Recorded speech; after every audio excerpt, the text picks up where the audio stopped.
safe and sound. I know that as soon as I marry him, I lose all hope of fulfilling my dreams. Princess? You are running away? He is Merong Mahawangsa. He is a descendant of the great King Alexander himself.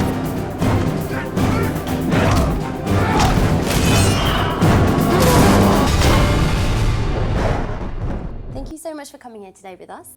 Now, you've got a new film coming out, The Malay Chronicles. Now, tell me a little bit more about this film.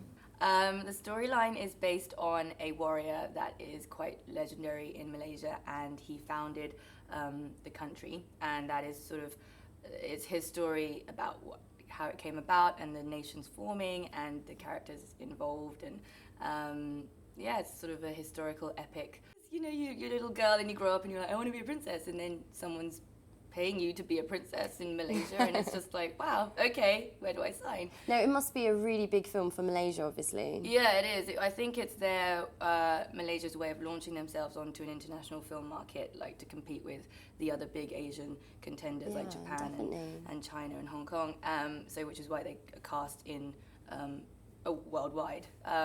So I was pretty excited to get the gig, but yeah, I mean, it's just showed at the American film market last week. Really?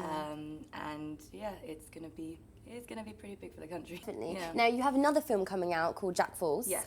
Now, tell me about your character that you play in that film. My character in Jack Falls is Carly. She's a barmaid, and she's also best friend to Jack.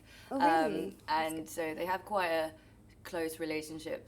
And he stays at her house, and it all sort of goes wrong at her house because of him. And yeah, she's pretty feisty. And I had to work behind a bar, and I was like, I don't know what I'm doing. I just try not to. It was a good experience, though, wasn't it? Something else to put in your CV. But yeah, it was a great cast. It was a great team, and it looks pretty good. Okay. Now, what advice would you give to somebody who wants to be an actor like you? I would say never give up, really, because you never know where it's going to go, and because I think acting is an industry where you say you want to do it, but there's no guarantee of where you're going to be. Like if you're a lawyer or a doctor, you know exactly what the training is and where you expect to be in a few years, and acting doesn't have that. And did you know that from the start, that that's what you wanted to do? I did, which is, yeah, I sort of knew about 10, that's when I wanted to do it, but it took me a long time to come around to the fact and say, like, actually I want to be an actor. Sort of detoured and did a law degree, and took my time, but I think it's just important. Did you say you have a law degree? Yeah, Ooh, I did. Wow. I So do. you've got brains and talent then, eh? Yeah, I don't really use much of the brains at the moment.